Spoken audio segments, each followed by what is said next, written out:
Oh, so it's kind of like squeezing udders on a cow. And I was like, okay, that was kind of funny and embarrassing at the same time, but yes.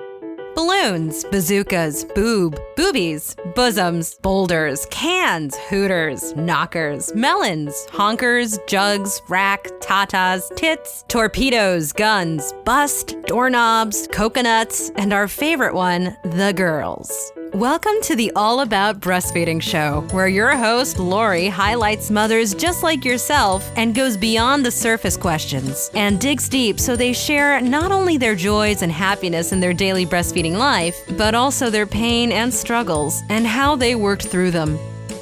Dr. Michele Summers Cologne is the author of Body Wisdom, 10 Weeks to Transformation So You Can Get and Feel Healthy Again, a 10-week health coaching program to improve daily habits as well as spiritual and physical health.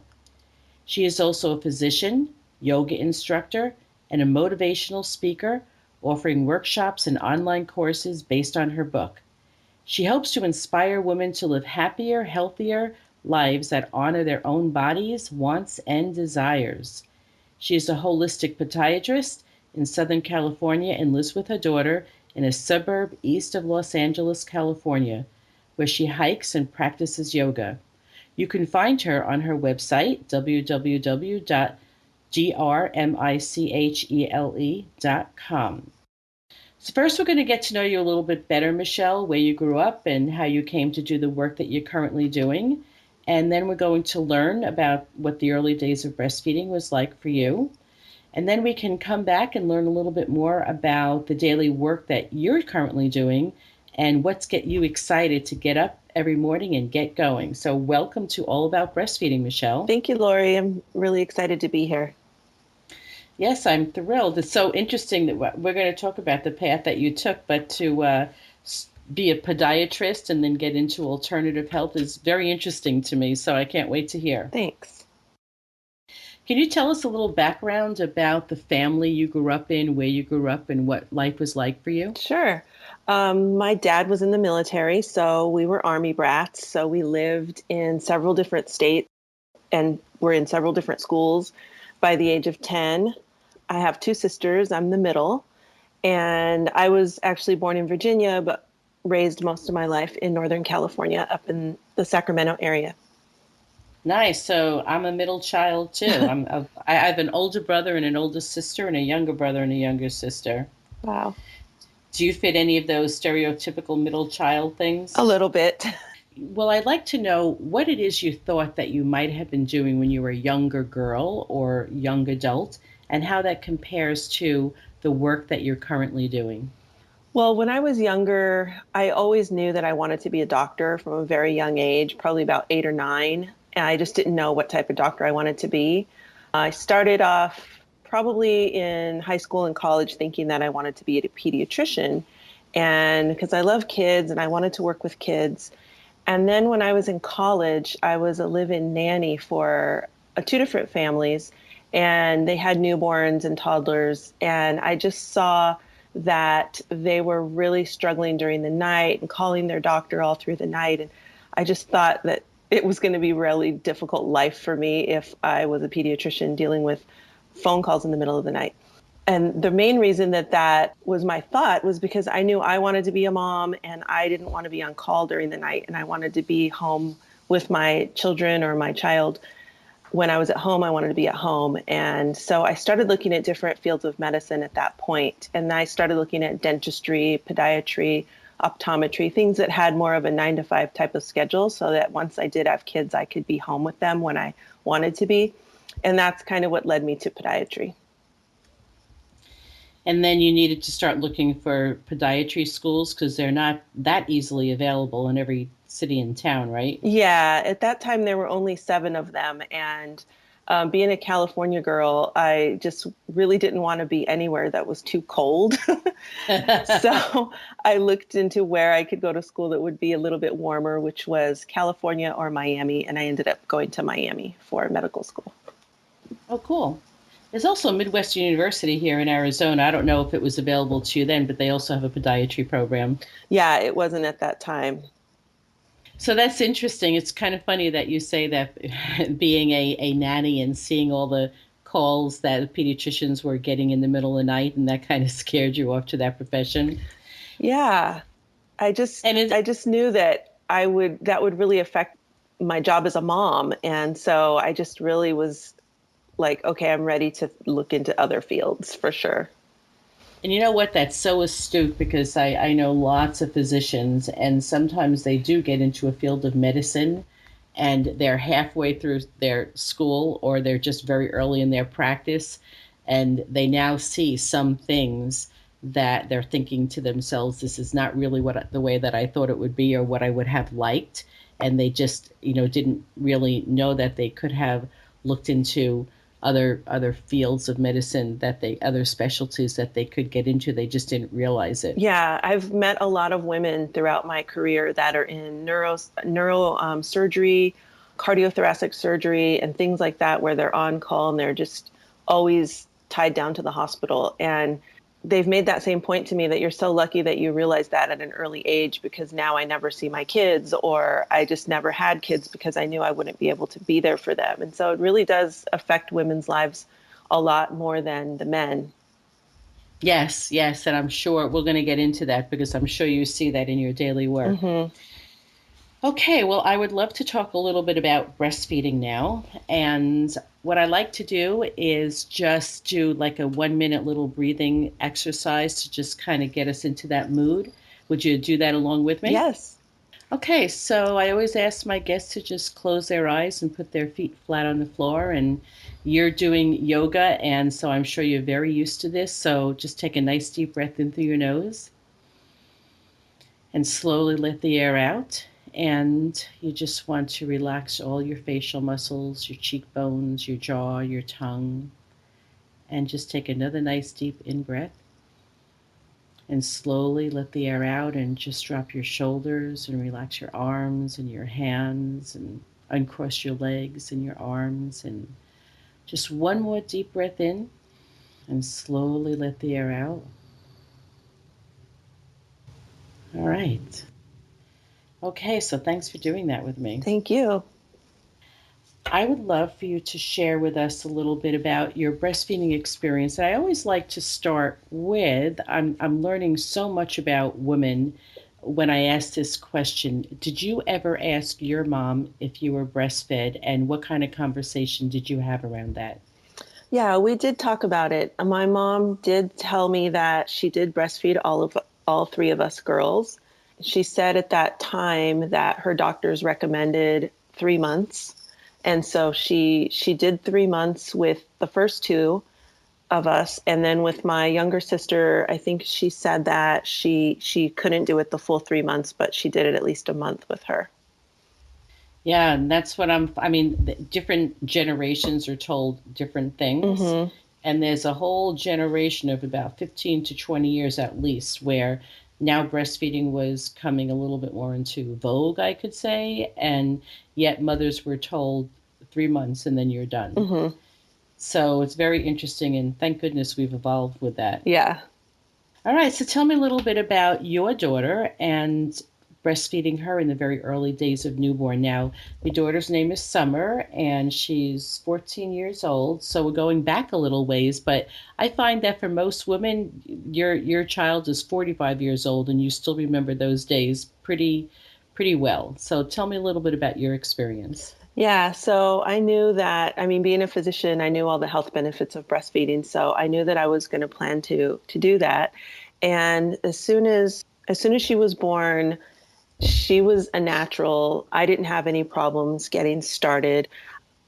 And I just remember like once I brought her home after those first couple of days, my mom was there and even though my mom breastfed me for 3 months, she still had her own ideas about she didn't think my daughter was getting enough milk and she thought that I needed to supplement her with formula. And it was like I had just come home from the hospital and I'm already having to deal with like telling my mom like leave me alone.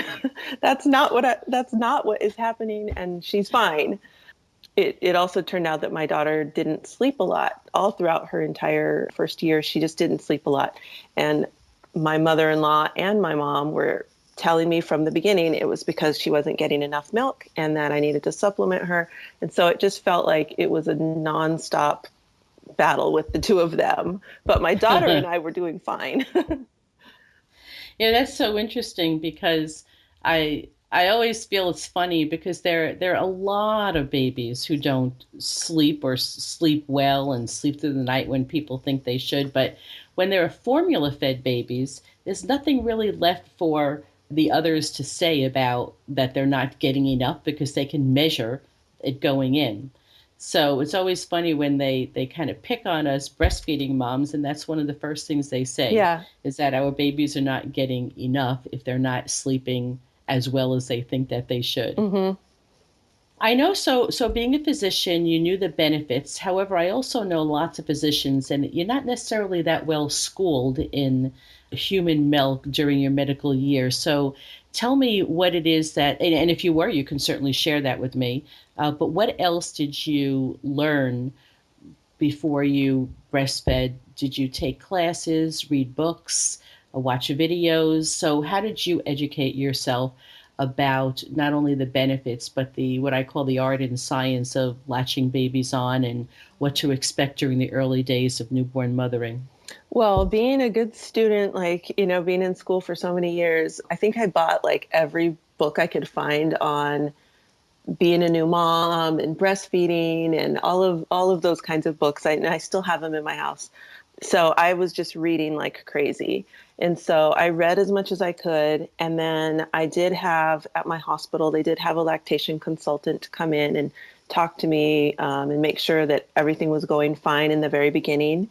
And I think there was one or two classes that I took, like when I did the hospital tour, then they asked, did you want to breastfeed and did you want to take the class on it? And so, I mean, they were pretty short classes, but I think I took the two classes that they offered. And that was pretty much it. And where were you as far as your career when you had your first baby? And tell me a little bit about how that fit into your new mothering and breastfeeding life and combining the two. Well, that was very interesting because I had been practicing medicine with a medical group for about 3 years, and then I branched off onto my own. And 2 months after I opened my practice, I got pregnant. So it was like starting my practice and being pregnant and a new mom all at the same time, which was kind of a lot, but at the same time, it was really good because it helped mold like how I was able to set up my office, and I was able to have a little bassinet there, and I actually brought her with me to work. So that was one of the great things. I was so grateful that I had already left that other practice and I already had my own, because I literally brought her to work with me every day. And I nursed her in between patients, and then I put her in her bassinet, and I ended up hiring an extra assistant in the office to help me with her. So she was kind of like her little nanny. And she would help, if she woke up, if she was fussy or whatever, she would help me with her. And then as soon as she was hungry, I was right there. So that was the best thing I think for me that I could have done, was to have her with me every day. Did you need to pump on any kind of regular basis? I did pump a little bit. There were a few times, maybe once a week or so, that she would stay home with her dad. So I did pump so that he had that for her.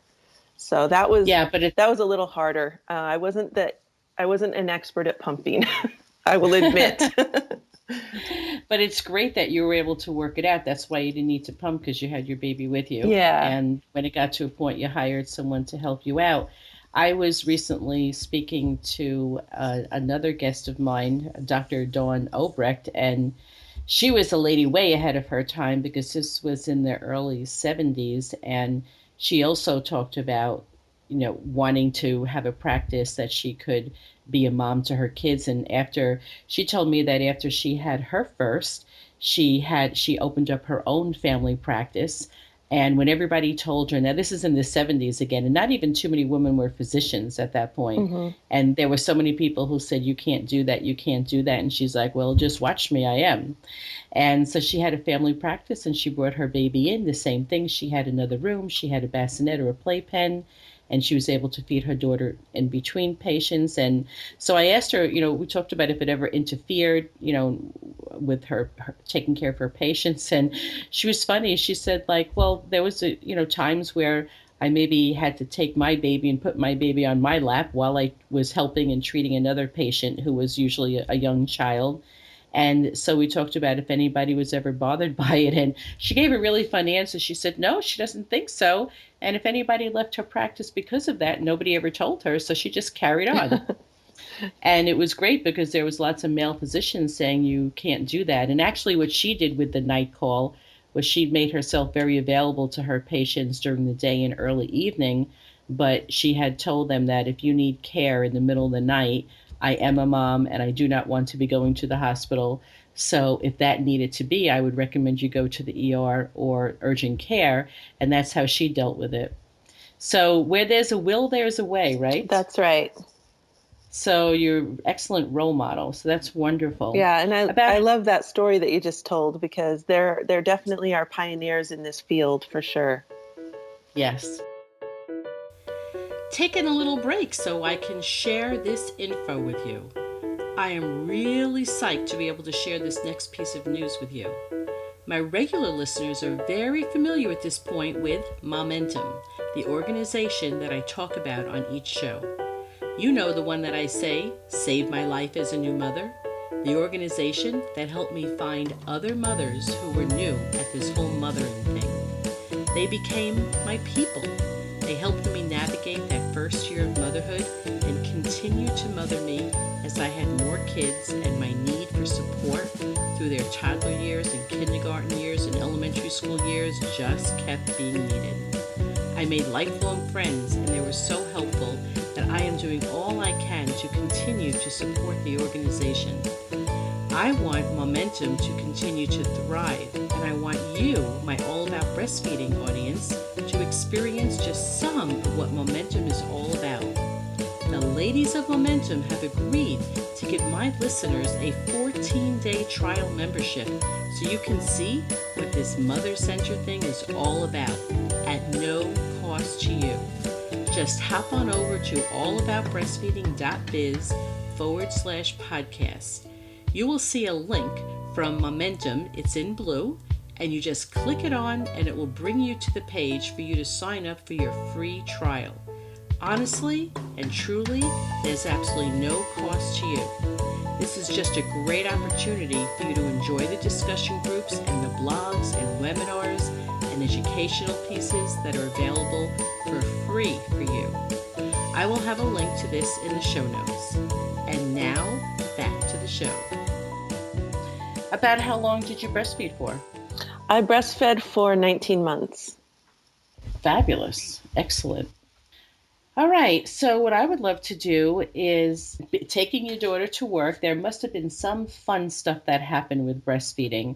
I like to talk about funny things that happened when you were breastfeeding. Do you have any story to share with us that will resonate with our listeners? Any hard times, any fun times? Well, I did start teaching my daughter how to baby sign language.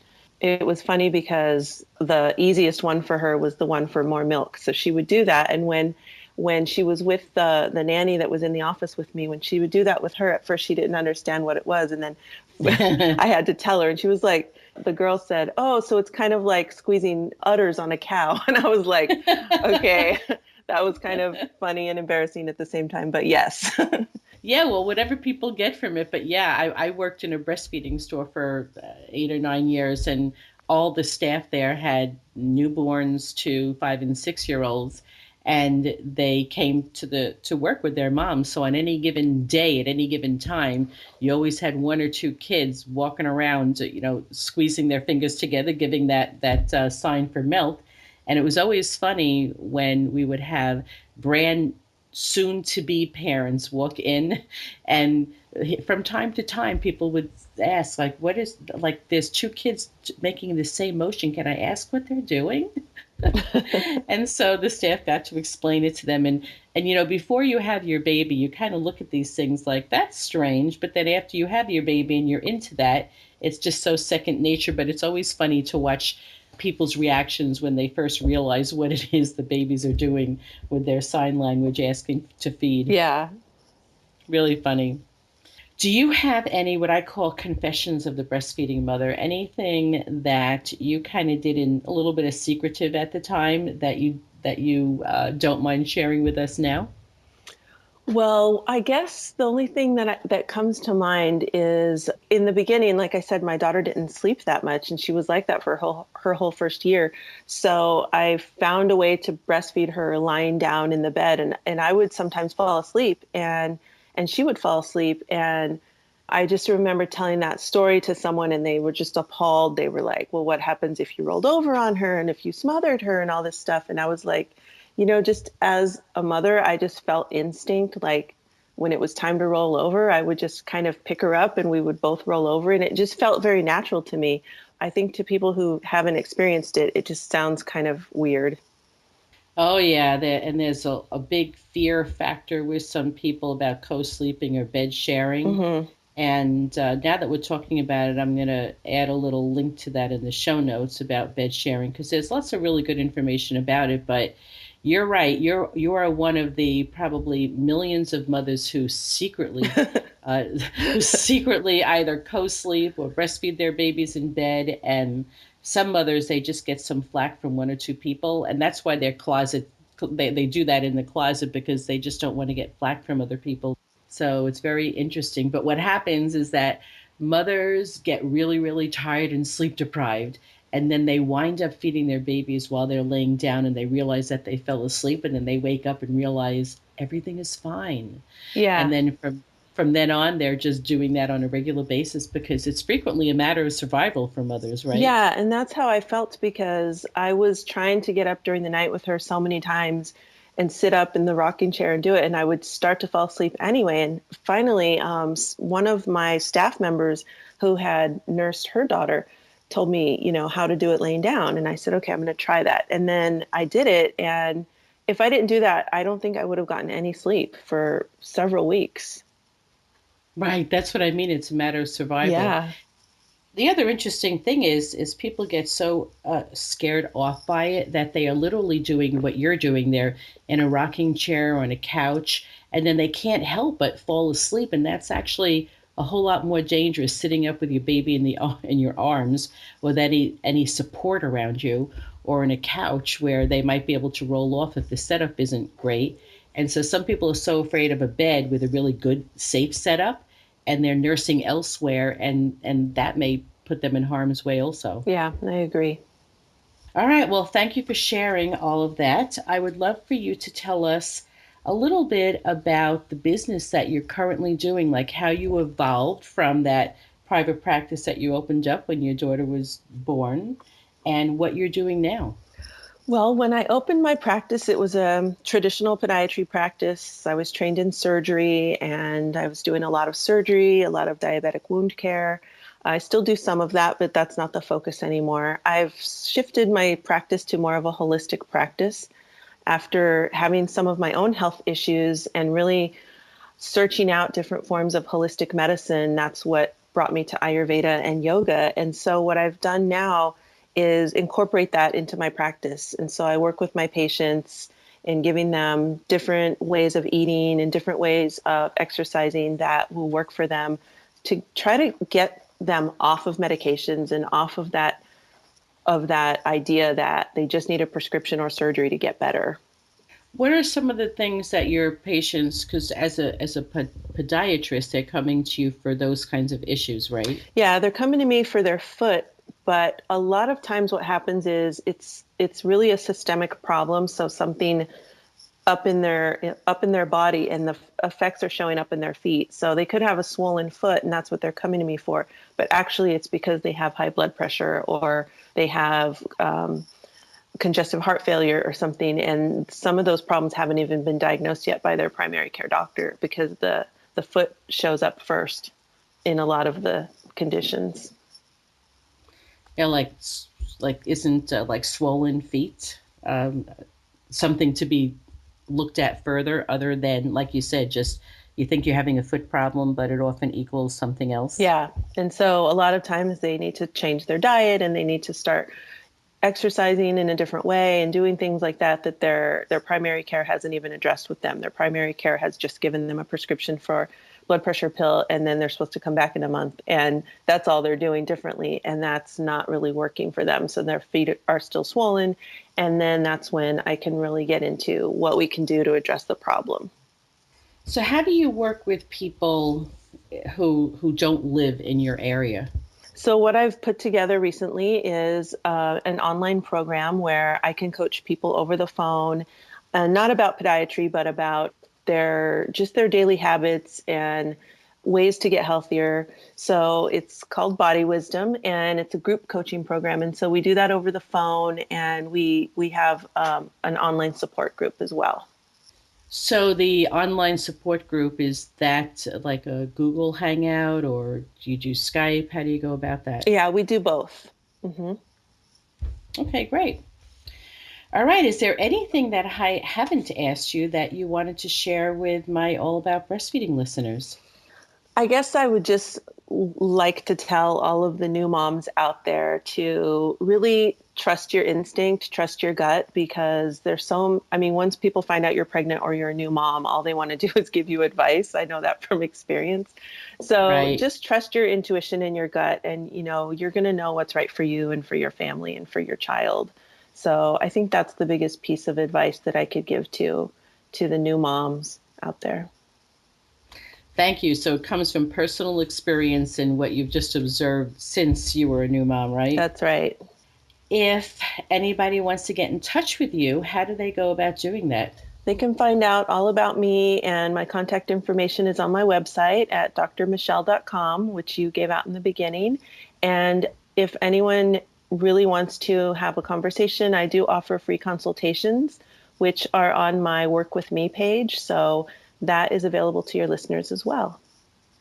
Great. I thank you so much for spending time with us, Michele. I really appreciate your knowledge and your interest in working with women, because it's wonderful when you come from a place of needing help yourself, fact finding, getting involved in holistic care, and then taking that to the next level and being able to help other women. Thank you, Lori. And that's it for our show today. Thanks for hanging out with me, and I hope you're enjoying the shows. iTunes makes it so easy for you to get all the previous and upcoming shows. Just go to iTunes and search for All About Breastfeeding and subscribe to the show.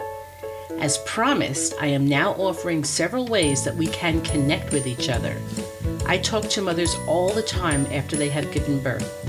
Many have said they would have liked the opportunity to talk with me before their baby was born, so they could go over certain things that may have been troubling them about breastfeeding. You have many questions about your own health, medication you're taking, and how it might impact breastfeeding, or perhaps about your breast and nipple anatomy. Perhaps you have fears or anxieties about breastfeeding, and you feel it will be helpful to talk it out before your baby's born. Some mothers just have a bunch of questions that could not be answered in your regular breastfeeding class because of time or privacy. These are just some of the many reasons you will want to have a Skype consult with me. Talking things through can help you clear the way emotionally for an excellent start with breastfeeding. All you need to do is go to allaboutbreastfeeding.biz/Skype to schedule your online prenatal consult. Next up to talk about, I finally have all the pieces in place, and our online breastfeeding mothers group is ready to go. I know how hard it can be in the last trimester, just waiting to give birth, looking forward to holding your baby in your arms for the first time, and the excitement building as you look forward to breastfeeding your baby. How great would it be for you to hang out with other pregnant moms and new mothers? Pregnant moms get to find out what new motherhood is like and what newborn breastfeeding is like from brand new moms. And the brand new moms get to talk about all your breastfeeding stuff and ask all your questions about normal newborn breastfeeding. What I have is a virtual online breastfeeding mothers group where you sign on once a week to meet and chat with other mothers who are going through similar experiences as you are. You become friends and support each other.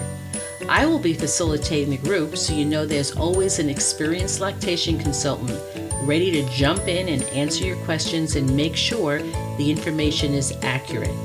If you would like to be part of 10 mothers who will meet once a week virtually for 8 weeks to talk about all about your breastfeeding stuff, just check out allaboutbreastfeeding.biz/support. You will find out more detailed information on the group start dates and prices and how it all works. I really am excited, and I look forward to meeting with you on Google Hangout and getting to know each other.